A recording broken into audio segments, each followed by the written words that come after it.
Hello guys, welcome to NK classes YouTube channel. तो आज हम लोग इस वीडियो में एक नया चैप्टर स्टार्ट करने वाले हैं जिसका नाम है रिसोर्सेस एंड डेवलपमेंट। ये क्लास 10th का चैप्टर 1 है, ज्योग्राफी का। और आज हम लोग इसे ही कवर करेंगे, इसके कुछ टॉपिक्स को इस वीडियो में हम लोग कवर करेंगे।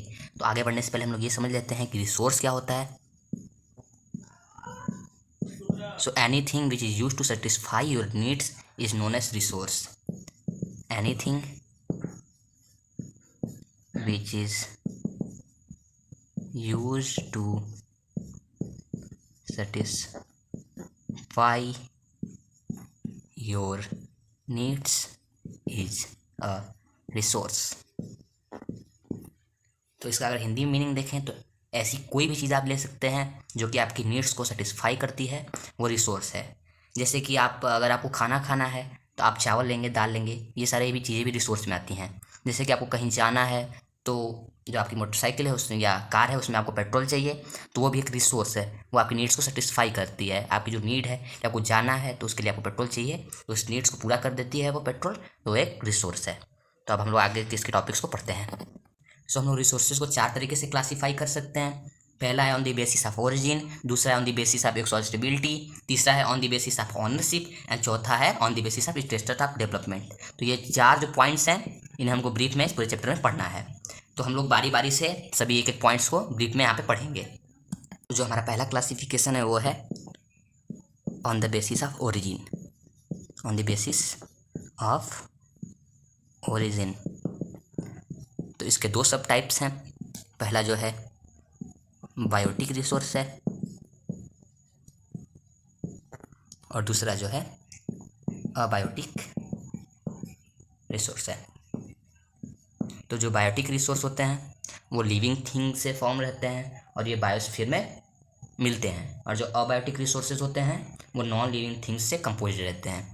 तो पहले जो बायोटिक रिसोर्स है वो लिविंग थिंग्स से मिल के बनते हैं। तो इसके एग्जांपल्स में हम लोग लिविंग थिंग्स को ले सकते हैं। फिश हो गया, ह्यूमन हो गया,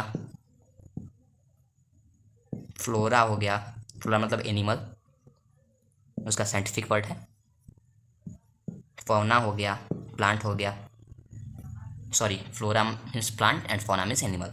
जो अबायोटिक रिसोर्सेज होते हैं वो नॉन लिविंग थिंग से कंपोज रहते हैं। तो इसके एग्जांपल में हम लोग लिख सकते हैं रॉक्स हो गया, मेटल्स, मिनरल्स, जो कि नॉन लिविंग थिंग्स है, जो कि रिसोर्सेज में आते हैं। तो हम लोगों ने बायोटिक रिसोर्स और अबायोटिक रिसोर्स को पढ़ लिया है, तो हम लोग इसका थोड़ा डिफिनेशन देख लेते हैं। तो जो बायोटिक रिसोर्स होते हैं इसका डिफिनेशन ऐसे होगा कि these are obtained from the biosphere and have life, यानी कि ये सब बायोस्फीयर से लिए जाते हैं, उसके पास लाइफ है। तो आप लोग इसको लिख लीजिए डिफिनेशन को, these are obtained from biosphere and have life. और इसके एग्जाम्पल्स यहाँ पे नीचे आप लिख सकते हैं इसको। जो अबायोटिक रिसोर्सेज होते हैं तो all those things which are composed from non living things, यानी कि जो नॉन लिविंग थिंग्स हैं उनसे कंपोज रहते हैं ये। तो एग्जाम्पल से लिख लेंगे। ये क्वेश्चन जो है ये गारंटेड आता है एग्जाम में, तो इसे आप लोग नोट कर लीजिएगा। ये 2 नंबर के लिए क्वेश्चन आता है। अब इसके आगे का जो क्लासिफिकेशन हम लोग इसे देखते हैं। तो जो हमारा सेकेंड क्लासिफिकेशन है वो है on the basis of exhaustibility.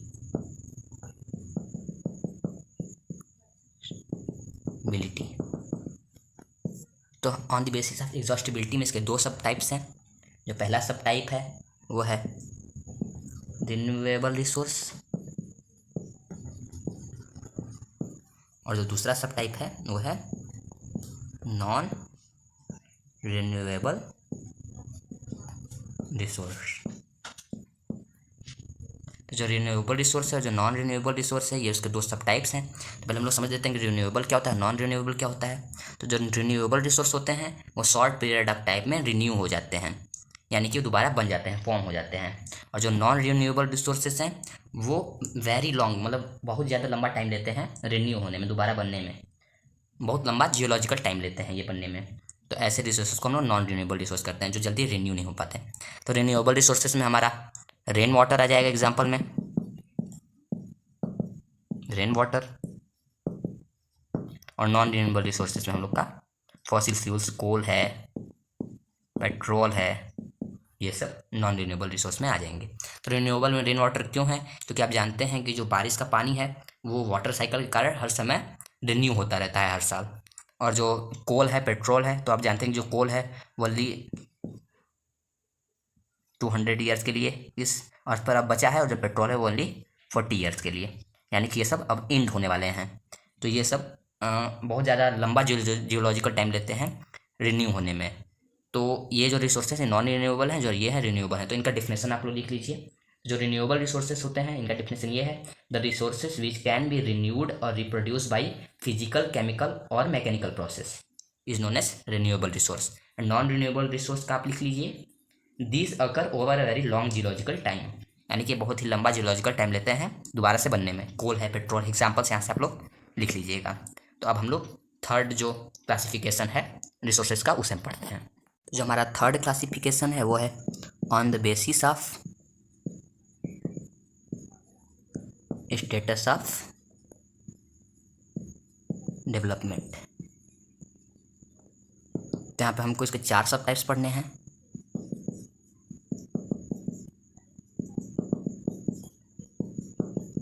इसके मुझे 4 सब टाइप्स पढ़ने हैं। तो जो पहला सब टाइप है वो है पोटेंशियल रिसोर्स। जो हमारा दूसरा सब टाइप है वो है डेवलप्ड रिसोर्स। जो हमारा तीसरा सब टाइप है वो है स्टॉक, और जो चौथा है वो है रिजर्व्स। हम इन चारों को यहाँ पे ब्रीफ में समझते हैं। तो जो पोटेंशियल रिसोर्सेस होते हैं वो ऐसे रिसोर्सेस होते हैं कि हमें पता है कि ये उस रीजन में पाए जाते हैं, लेकिन हम लोग उसको यूटिलाइज नहीं करते हैं। जैसे कि कुछ पार्ट्स इंडिया के हैं, जैसे राजस्थान है, गुजरात है, वहाँ पे आप जो सोलर एनर्जी है या विंड एनर्जी है उसको आप बहुत अच्छी तरीके से यूज़ कर सकते हैं, और हमारे पास उसकी टेक्नोलॉजी भी है कि हम उसे यूज़ करें, लेकिन अभी वहाँ पे यूज़ होना शुरू नहीं हुआ है। तो वहाँ पे ये वो एक पोटेंशियल रिसोर्स है जिसका यूज़ हमें करने आता है लेकिन हम यूज़ करते नहीं हैं। जैसे गुजरात राजस्थान के एरिया है, तो वहाँ पर अगर सोलर फॉर्म्स लगवा दें तो उससे हमें सोलर एनर्जी मिल सकती है, लेकिन हम लोग यूज़ नहीं करते हैं अभी। जो डेवलप्ड रिसोर्सेस होते हैं वो रिसोर्सेस ऐसे हैं कि सर्वे के द्वारा उनकी क्वांटिटी और क्वांटिटी हमें पता है और हम उसको यूटिलाइज भी करते हैं, उसे हम लोग डेवलप्ड रिसोर्स कहते हैं। टेक्नोलॉजी का यूज़ करके हम उसे यूटिलाइज अब करते हैं। जैसे हाइड्रो पावर प्लांट है, इससे हम लोग एनर्जी प्रोड्यूस करते हैं, तो ये डेवलप्ड रिसोर्स है। जो स्टॉक होता है वो ऐसे रिसोर्सेस होते हैं जो कि अभी मतलब हमें पता है कि ये हमें यूज़ दे सकते हैं, लेकिन हम इसका यूज़ करते नहीं हैं अभी। मतलब हमारे पास टेक्नोलॉजी नहीं है इसे यूज़ करने के लिए। इसमें था पोटेंशियल स्टॉक में ये डिफरेंस है कि यहाँ पे टेक्नोलॉजी है फिर भी हम लोग यूज़ नहीं करते हैं, और जो स्टॉक है वहाँ पे टेक्नोलॉजी हमें यूज़ करने की नहीं है। जैसे कि वाटर है, वो 2 तरह के फ्लेमेबल गैसों से मिलकर बना है, हाइड्रोजन और ऑक्सीजन। दोनों ही एनर्जी के बहुत बड़े स्रोत हैं, लेकिन हम वाटर को इन दोनों के फॉर्म में चेंज करके उनकी एनर्जी को यूज़ नहीं कर सकते, क्योंकि वाटर को चेंज करने में बहुत सारी एनर्जी खर्च हो जाएगी। और जो हमारा चौथा है वो है रिजर्व्स। वो ऐसे होते हैं जो कि टेक्नोलॉजी का यूज़ करके हम उसको यूज़ में ला सकते हैं, लेकिन हम लोग उसे यूज़ में लाते नहीं हैं। हम लोग उसको फ्यूचर में यूज़ कर सकते हैं, उसे हम लोग रिजर्व्स कहते हैं। तो ये 4 जो बेसिक सब टाइप्स थे हमने उसको कवर कर लिया है। हम लोग का जो चौथा क्लासिफिकेशन का है पॉइंट हम लोग उसे आप देखेंगे। जो हमारा फोर्थ क्लासिफिकेशन है वो है on the basis of ownership. On the basis of ownership. तो इसके बेसिस पे यहाँ पर हमको 4 सब टाइप्स देखने को मिलते हैं। जो पहला है वो है इंडिविजुअल रिसोर्स, दूसरा है वो कम्युनिटी ऑन रिसोर्स है, जो तीसरा है वो है नेशनल रिसोर्स, और चौथा है वो है इंटरनेशनल रिसोर्स।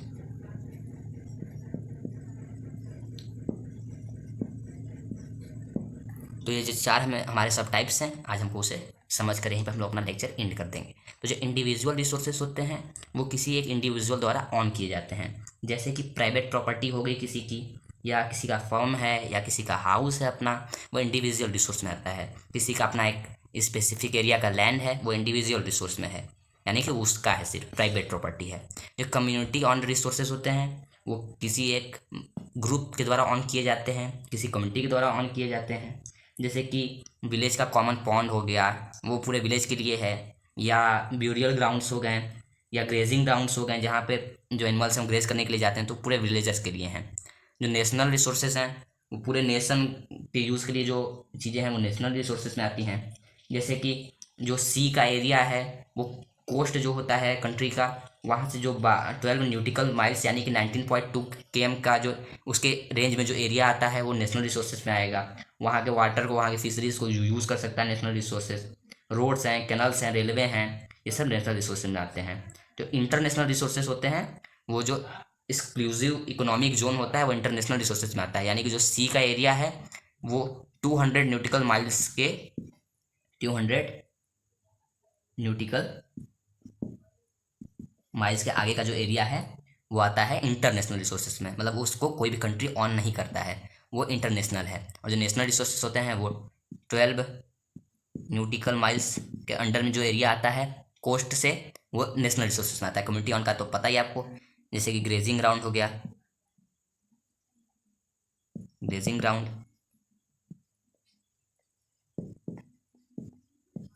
और जो इंडिविजुअल रिसोर्सेज होते हैं वो उसका हाउस हो गया अपना, या उसकी प्राइवेट लैंड है, वो सब इंडिविजुअल रिसोर्सेज में आते हैं। तो हम लोग अपना जो लेक्चर है यहीं पे एंड करते हैं। आशा करते हैं कि वीडियो आपको पसंद आई होगी। अगर वीडियो पसंद आई हो तो प्लीज़ इसे लाइक कर दीजिएगा, और ऐसे ही क्लास 10th की वीडियोज़ को देखने के लिए और नॉलेज लेने के लिए चैनल को प्लीज़ सब्सक्राइब कर दीजिएगा। तब तक के लिए धन्यवाद, मिलते हैं अगली वीडियो में।